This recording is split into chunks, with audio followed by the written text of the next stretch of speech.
Hey, what's up, everyone? Welcome back to the second quarter. Today we're going to do our divisional recap. We're going to do our conference championships picks, quarterback controversies, who's going where, baseball Hall of Fame, and then we're also going to have Our way too early Heisman candidates. Yep. So we'll kick things off with the divisional round. But first, I'm your co-host Dalton Carty. I'm Jacob Eichenlob, and the first game up is the Bengals versus the Titans. So Cincinnati won a 19-16 win on a last-second field goal by Evan McPherson. It was a good defensive game. Ryan Tannehill's ass. Joe Burrow was sacked 9 times and still led his team to the victory. I feel like that's got to say something about how bad the Titans' offense was, especially because the Bengals' offense really didn't have much going. They only put up 19 points, and their offense is what wins them games. So it says a lot about the Titans' offense that they lost that game. Yep, Joe Burrow had 348 yards and an interception. Jamar Chase also with 5 catches for 109 yards. It's the first road playoff win in Bengals history in the entire franchise. And for the Titans, Ryan Tannehill lost this game. I don't care what anybody else tells you, what Mike Vrabel says in the press conference. 3 interceptions in the biggest game of your life. It cost him dearly, especially because, A.J. Brown had 142 yards and a touchdown on 5 catches. Deontay Foreman and Derrick Henry combined for 128 yards. Ryan Tannehill lost this game completely. Just threw it away. Three turnovers. If he throws 2, they win that game. Just taking it down the field. Julio Jones also had 6 catches for 60 yards. He played a factor in this. But essentially a game-ending interception for Ryan Tannehill. Just a poor performance. It really puts the Titans in a quarterback controversy, which we'll talk about later on in our episodes. Burrow did end up throwing 1 pick. Wasn't really his fault. It was on Samaje Perine, a great play by Amani Hooker. But I have compiled a list of quarterbacks that I think would have won this game instead of Ryan Tannehill. Every other starter in the league, including Baker Mayfield when he's hurt. Does that include Daniel Jones? Yes, it includes Daniel Jones. Gardner Minshew, Mike White, Logan Woodside, who I'm sure 90% of you have never heard of, who is Ryan Tannehill's backup. All 3 quarterbacks that were invited to the Heisman ceremony this year. Matt Corral, Stetson Bennett, and me. All Ryan Tannehill's job that game was to grab the ball and turn around and hand it off. I mean, you had Derrick Henry back. I mean, he obviously wasn't 100%. I feel like they should have given Foreman a lot more carries. He only had 4 carries for 66 yards. So, I mean, you give Foreman the ball a lot more. You stick to your run game instead of trying to catch the Bengals by surprise and throwing the ball. Ryan Tannehill's just not that guy. Yeah, I mean, the Bengals obviously don't have a great defense. They never really have. Just run the ball down their throats. They're not going to be able to stop it every time. I do think a big issue is when Derrick Henry hesitated on that 2-point conversion and the 4th and 1. Mm-hmm. But I do think that's an issue because where he's such a power back and how big he is, with how long his legs are, it's hard for him to be an elusive back. So I feel like it might have been a bad decision, but you can't fault Derrick Henry for it. He obviously wasn't 100%. He wanted to come back and help his team win in the playoffs. He did finish with a touchdown, but this loss is completely on Ryan Tannehill. Also, very poor play calling by Tom Downing, really trying to catch the Bengals by surprise and throw this ball. Yeah. So moving on to the next game, another big upset, the 49ers versus the Packers, a 13-10 finish. I want this one first. Okay. I don't know how long it's going to take before people learn to not buy in on the Packers in the playoffs. They will lose every year. Every single year. I don't think we have to worry about it for a while. No, not anymore. Aaron Rodgers is gone. Aaron Rodgers is leaving. But this game is completely on him too. You had the best offense in the NFL all year. You're probably going to win the MVP, and you didn't score a touchdown other than the opening drive, and he didn't even do it. A.J. Dillon did it. Their 3 best players did not find the end zone. Aaron Rodgers, Devontae Adams, Aaron Jones, they did not find the end zone. You lost to the 49ers defense. They didn't score an offensive point. It was special teams. That was it. All their points came off special teams, all 13. What is wrong with you? You played like shit all game. I think this just takes Aaron Rodgers out of the GOAT conversation and honestly questions if he's even top 5 all time now. Just because, I mean, this was supposed to be the year that you proved to everybody that you can be in the GOAT conversation. You won back-to-back MVPs. You finally have a decent defense. That offense is insane. Aaron Rodgers just has a ton of trust issues. Marquez Valdez-Scantling, who fumbled earlier in the game on the final drive, Aaron Rodgers chucks up a deep pass into double coverage to Devontae Adams instead of taking the check down to Marquez Valdez-Scantling and getting that first down and extending the drive to possibly lead a game winner. Adams and Aaron Jones were the only ones he really threw to this game other than 2 other passes. So 18 of his completions went to Adams and Jones. You know what I think's worse? in the wild card round, Big Ben scored more touchdowns than Aaron Rodgers did this week.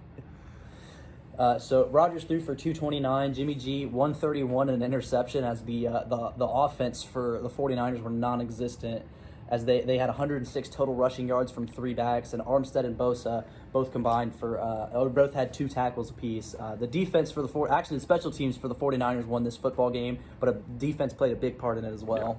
Yeah. Definitely. You want to hear a crazy stat? What's that? The 49ers are 9-2 when Jimmy Garoppolo does not throw a touchdown. They're 9-2. The recipe for success for the Rams is going to be to turn and hand that ball off. It's going to be to get Jimmy Garoppolo to throw a touchdown, because if he throws a touchdown, they might not win. But I don't know. Jimmy G's just a winner. I don't know how he does it, but he wins games. He doesn't play good. He very rarely looks like he's a good quarterback, but he wins games. I think that's why he still has a starting job. Jimmy G is exactly what the Titans expected Ryan Tannehill to be. Just be good enough, like a Jared Goff. Let your defense and your run game carry you to the Super Bowl, and then try to make some plays there, catch you by surprise. That's exactly what they should have done in that game. Ryan Tannehill needs to be a Jimmy Garoppolo, rely on the run game, rely on the defense, and then play that way. You're very mad about this Titans loss. I went 0 for 4 on my picks this week. I'm defending whoever I can. Packers shouldn't have lost this game. Aaron Rodgers took himself out of the GOAT conversation. Devontae Adams is gone. Aaron Rodgers is gone. Aaron Jones might force his way out now. This team is not going to be good for the next few years. I told you, remember our last video of the regular season, our last power rankings? I said don't buy into the Packers. What did you do? You bought in. I didn't buy into the Cowboys, though. I preached that. I picked the Niners in that game, too.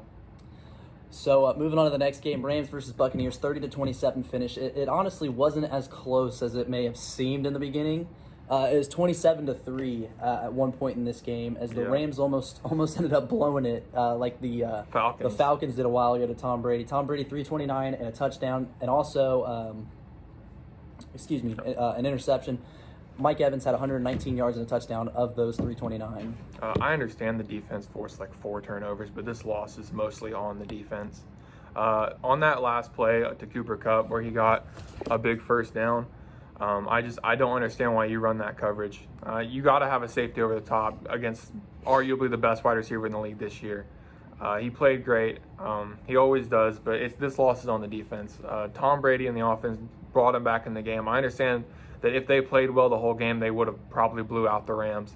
But this loss is, it's not just on the defense, but a big part of it, in my opinion, has to go on the defense. Yeah, this game was fumbles galore. I mean, five total turnovers just from fumbles. The Rams had 4 of those.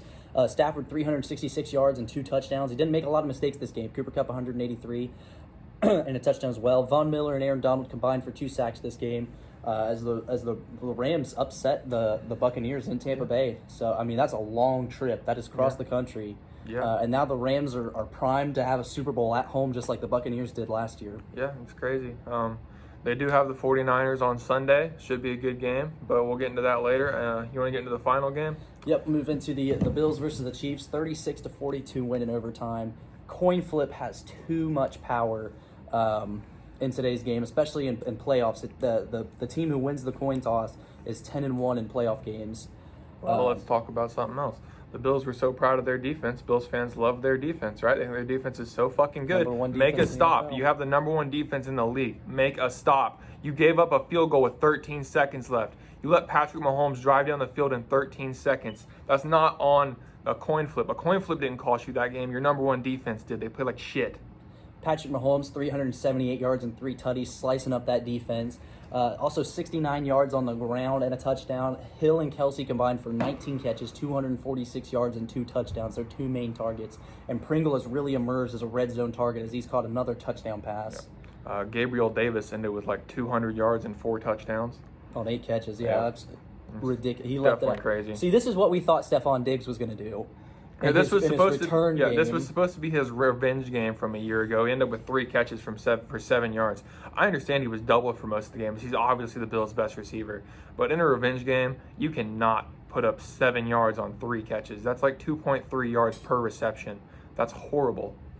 Yep, so Gabriel Davis did what Stephon Diggs should have done. Just an absolutely monster game. It was a total 972 total combined yards of offense for this game. It was just I would like to say it's game of the year, but I still have the Raiders-Chargers game as over this one. Patrick Mahomes is just insanely good at football. 13 seconds will forever be too much for Patrick Mahomes, and that's ridiculous. See, I think the big issue with declaring this the game of the year, we knew this was going to happen. Mm-hmm. We knew it was going to be a shootout. You didn't know what you were going to get with that Raiders-Chargers Sunday Night Football game on the last week. Anything could have happened there. That was just an insane game. It was definitely the most fun game to watch, in my opinion. This was a great game, but we knew it was going to be a shootout. We knew it was going to be an offensive battle. Mm-hmm. Yep, I mean, Patrick Mahomes is insanely good. Josh Allen also insanely good. He'll have his games where he's a little inconsistent. Obviously, this was not one of them. He had 329 yards, and then 68 also on the ground with 4 touchdowns. He's very good at football. These guys they're going to be doing this a lot in the future. Yeah. It's like the new Peyton Manning, Tom Brady in the AFC. Yep. So you also got Herbert and Burrow in there. Lamar's probably going to make a run once in a while. Mm-hmm. Possibly Aaron Rodgers if he goes to the AFC. But we'll get into that later. So we'll move on, tune into our next episode where we talk about the conference championship and our predictions for that. So we'll see you guys then.